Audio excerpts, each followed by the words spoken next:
Hi everyone, this is Sai Kumar. Welcome to Sri Sai tutorial. ఈరోజు క్లాస్లో మనం 6th క్లాస్ సైన్స్ కంటెంట్కి సంబంధించిన థర్డ్ లెసన్ మరియు ఫోర్త్ లెసన్ గురించి క్లియర్గా నేర్చుకుందాం.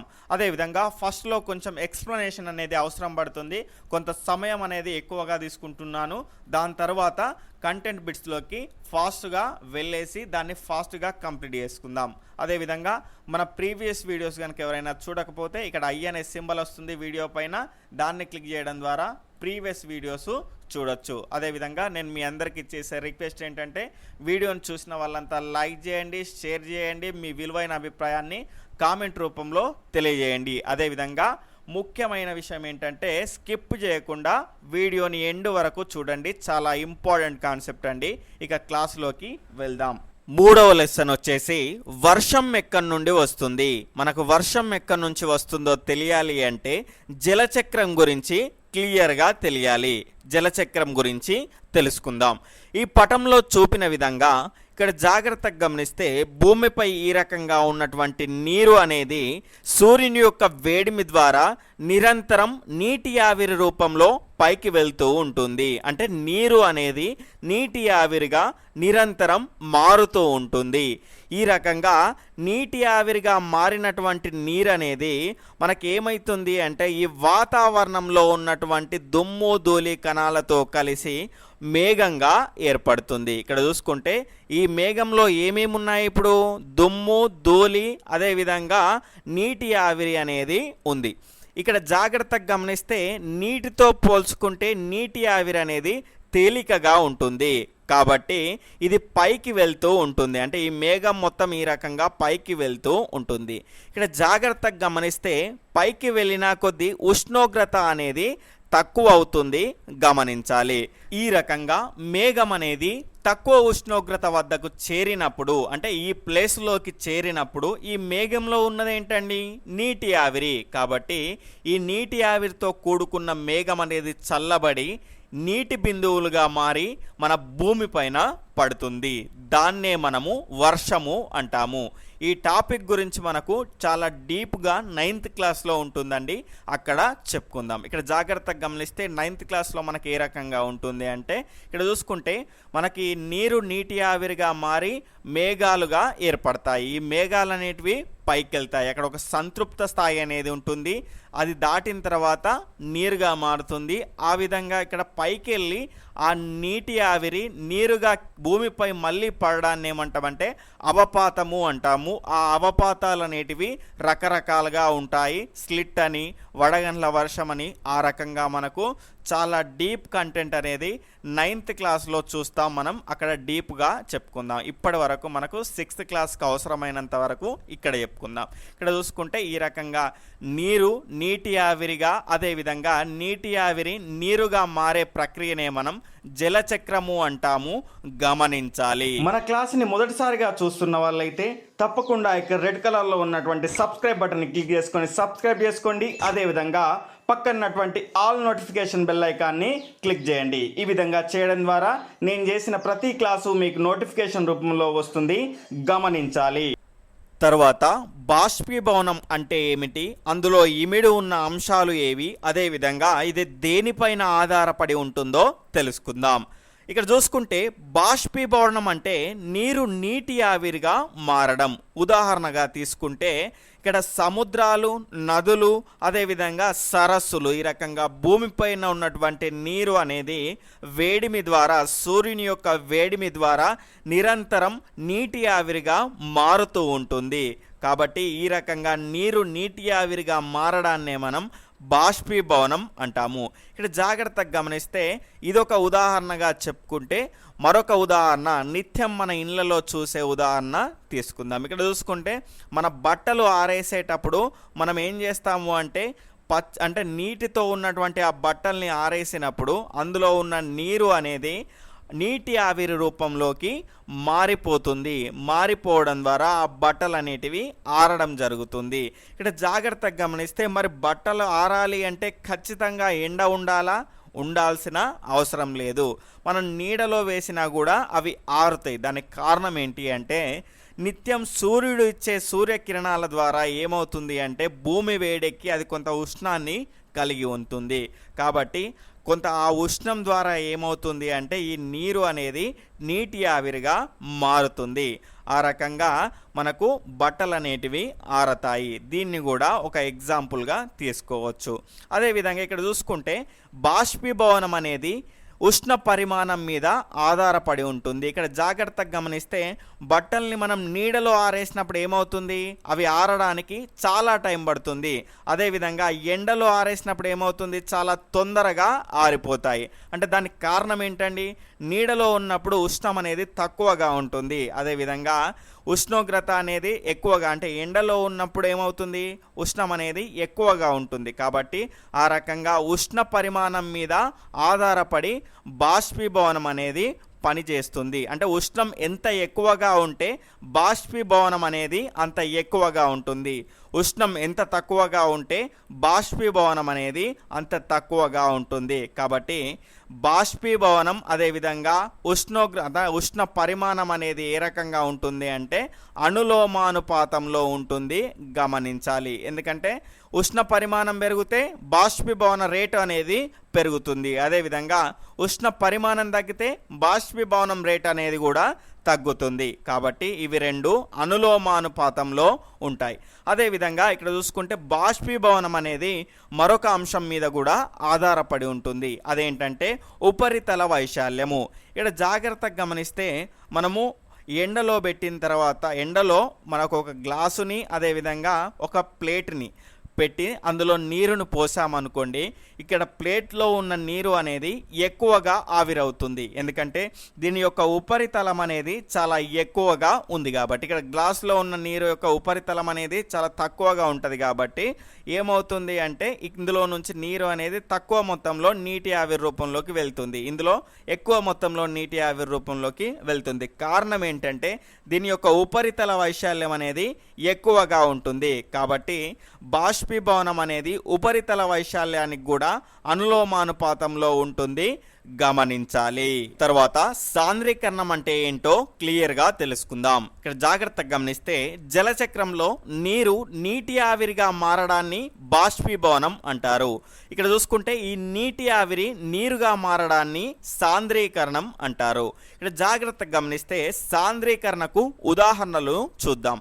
ఇటు చూసుకుంటే మనకు శీతాకాలం సమయంలో తెల్లవారుజామున మొక్కలపైన ఈ రకంగా నీటి బిందువులు మనకు కనిపిస్తాయి. దానికి కారణం ఏంటంటే సాంద్రీకరణం.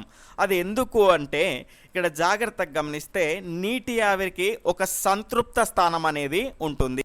అది ఎంత అంటే 20 డిగ్రీ సెంటీగ్రేడ్ల వద్ద 80 గ్రాముల నీటి ఆవిరిని మాత్రమే ఉంచుకోగలుగుతుంది. ఒకవేళ ఈ ఉష్ణోగ్రత ఇంతకంటే తక్కువైందనుకోండి, ఈ రకంగా ఏదైనా ఉపరితలాన్ని ఆధారంగా చేసుకొని ఆ నీటి ఆవిరి అనేది నీటి బిందువులుగా మారుతుంది. ఇక్కడ జాగ్రత్తగా గమనిస్తే శీతాకాలంలో ఉష్ణోగ్రతలు అనేటివి తక్కువగా ఉంటాయి, 20 డిగ్రీల కంటే తక్కువగా ఉంటుంది. కాబట్టి ఆ వాతావరణంలో ఉన్నటువంటి నీటి ఆవిరి ఈ రకంగా ఏదైనా ఉపరితలాన్ని ఆధారంగా చేసుకొని ఆ నీటి ఆవిరి నీటి బిందువులుగా మారుతుంది, గమనించాలి. మరొక ఉదాహరణను చూద్దాం. ఇక్కడ జాగ్రత్తగా గమనిస్తే శీతాకాలంలో మన నోటి నుండి వచ్చే నీటి ఆవిరి ఈ రకంగా నీటి బిందువులుగా మారుతుంది. దానికి కారణం ఏంటి అంటే ఇక్కడ జాగ్రత్తగా గమనిస్తే శీతాకాలంలో బయటి వాతావరణం అనేది ఏ రకంగా ఉంటుంది, చల్లగా ఉంటుంది. కాబట్టి ఆ రకంగా నీటి ఆవిరి అనేది చల్లబడి ఈ రకంగా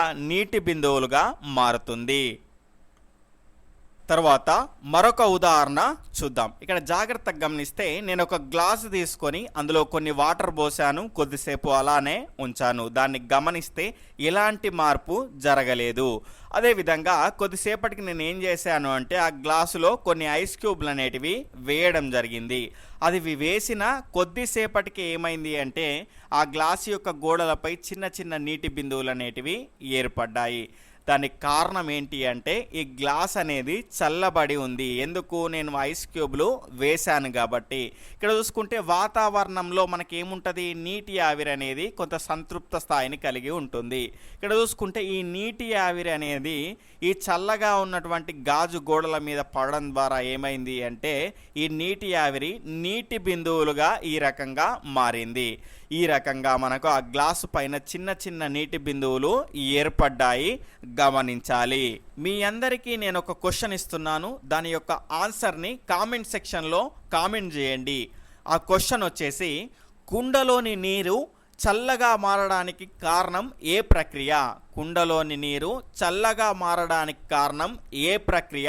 గమనించాలి. దీని ఆన్సర్ని కామెంట్ సెక్షన్లో కామెంట్ చేయండి. అదేవిధంగా బాష్పీభవనానికి సంబంధించిన మీ నిత్య జీవితంలోని ఉదాహరణల్ని కొన్నిటిని కామెంట్ చేయండి. ఎందుకంటే బాష్పీభవనానికి సంబంధించి మనం రెండే ఉదాహరణలు చెప్పుకున్నాం. ఒకటి ఏంటంటే బట్టలు ఆరడం, అదేవిధంగా నీటి ఆవిరి రూపంలోకి మారడం, భూమిపైన ఉన్నటువంటి నీరు. అలా కాకుండా మరికొన్ని చాలా ఎగ్జాంపుల్స్ బాష్పీభవనం పైన ఉన్నాయి. ఆ ఎగ్జాంపుల్స్ని మీరు కామెంట్ సెక్షన్లో కామెంట్ చేయగలరు. తర్వాత కంటెంట్లోని బిట్స్ని చూద్దాం. నీరు ప్రకృతిలో ఏ రూపంలో లభిస్తుంది? ఘన, ద్రవ, వాయు రూపాల్లో లభిస్తుంది. ఇక్కడ మంచుగడ్డ అనేది నీటి యొక్క ఘన రూపానికి ఉదాహరణగా తీసుకోవచ్చు. తరువాత ప్రకృతిలో నిరంతరం జరుగుతూ ఉండే ప్రక్రియలు ఏవి? బాష్పీభవనం మరియు సాంద్రీకరణం. ఇక్కడ చూసుకుంటే నీటి ఆవిరిగా మారి బాష్పీభవనం చెందుతుంది, అదేవిధంగా నీటి ఆవిరి నీరుగా మారి సాంద్రీకరణం చెందుతుంది. ఈ రెండు ప్రక్రియలు ప్రకృతిలో నిరంతరం జరుగుతూనే ఉంటాయి, గమనించాలి. తరువాత క్వశ్చన్ వచ్చేసి, నీరు గ్రహించే ఉష్ణ పరిమాణం దేనిని ప్రభావితం చేస్తుంది? బాష్పీభవనాన్ని ప్రభావితం చేస్తుంది. ఉష్ణ పరిమాణం అనేది ఎంత ఎక్కువగా ఉంటే బాష్పీభవనం యొక్క రేటు అనేది కూడా అంత ఎక్కువగా ఉంటుంది, గమనించాలి. తర్వాత క్వశ్చన్ వచ్చేసి, వాన చినుకు గంటకు ఎన్ని మైళ్ళ వేగంతో ప్రయాణిస్తుంది? వాన చినుకు గంటకు 7 నుంచి 8 మైళ్ళ వేగంతో ప్రయాణిస్తుంది. ఇక్కడ జాగ్రత్తగా గమనిస్తే 1 mile is equal to 1.6 kilometres, గమనించాలి. 1 mile is equal to 1.6 kilometres. తర్వాత ఏ దేశస్థులు ఎండ నుంచి కాపాడుకోవడం కోసం గొడుగును రూపొందించారు?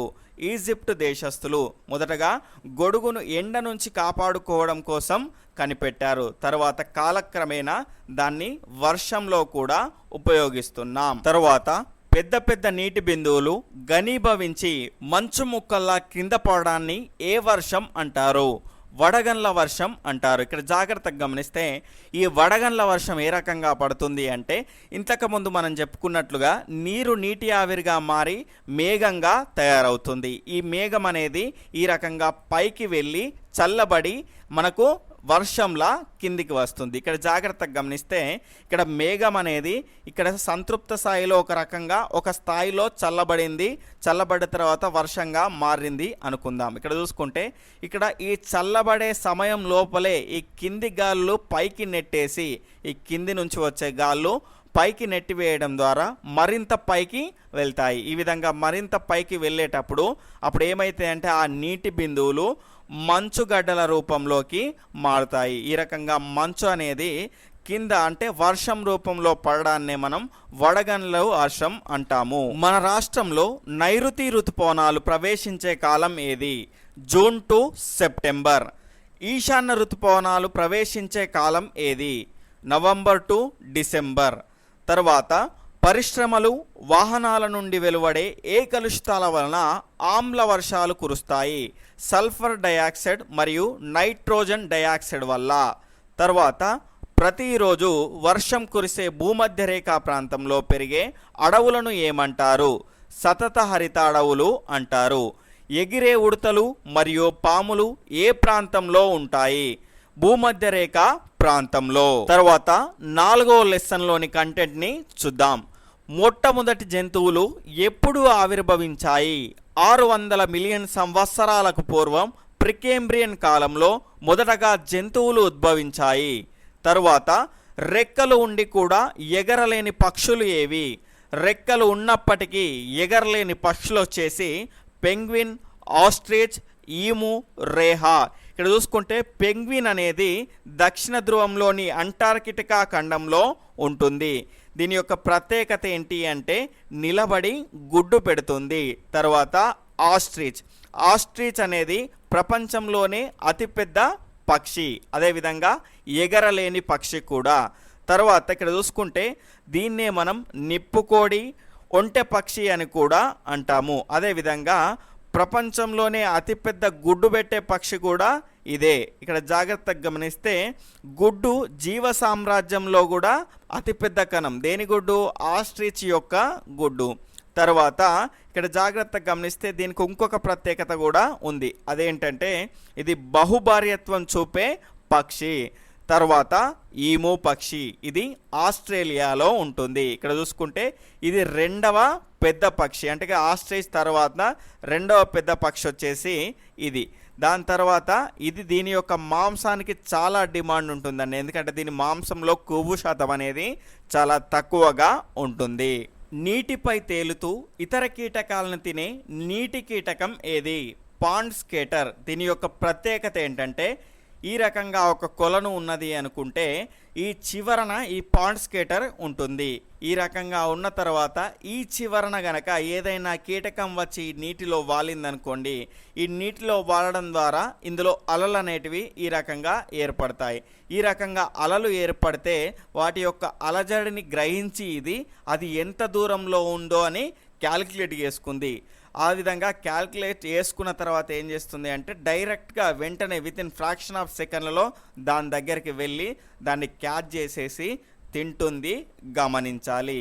తర్వాత జంతువులను ఎన్ని ప్రాథమిక సమూహాలుగా విభజించారు మరియు అవి ఏవి?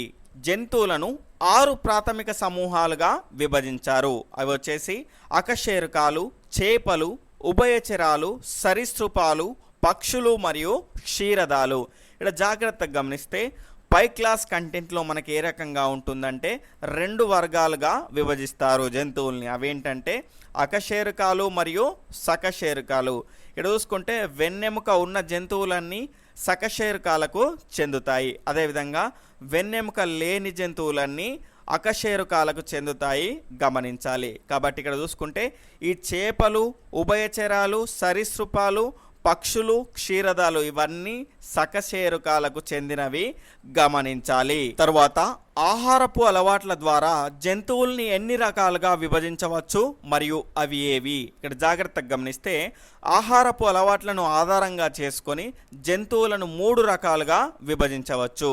మొదటిది శాకాహారులు, మాంసాహారులు, ఉభయహారులు. ఇక్కడ జాగ్రత్తగా గమనిస్తే తెలుగులో మనకి పేర్లు అనేటివి తెలుసు కాబట్టి ఇంగ్లీష్లో అడుగుతూ ఉంటాడు అప్పుడప్పుడు. ఇక్కడ చూసుకుంటే శాకాహారులను మనం ఇంగ్లీష్లో హెర్బీ ఓర్స్ అంటాము. అదేవిధంగా మాంసాహారులను మనం కార్నీ ఓర్స్ అంటాము. అదేవిధంగా ఉభయహారులను మనం ఓమ్ని ఓర్స్ అంటాము, గమనించాలి. ఇక్కడ జాగ్రత్తగా గమనిస్తే కార్నివోర్స్ అంటే శాకాహారులకు మనకు ఉదాహరణ తీసుకుంటే గనక మనకు మన ఆవులు, దాని తర్వాత మేకలు ఈ రకంగా చూసుకోవచ్చు. దాని తర్వాత మాంసాహారులకు కనుక ఉదాహరణ తీసుకుంటే చిరుతపులి, అదేవిధంగా చింపాంజీ, నక్క. తర్వాత ఉభయహారులకు కనుక ఉదాహరణ తీసుకుంటే కుక్క, మనిషి ఈ రకంగా ఉంటాయి. తర్వాత ఇక్కడ ఒక నోట్ పాయింట్ ఏంటంటే కోతులు శాకాహారులైనప్పటికీ కొన్ని రకాల బబూన్ కోతులు ఏం చేస్తాయి అంటే మాంసాహారుల వలె ఇతర జంతువులను తింటాయి, గమనించాలి.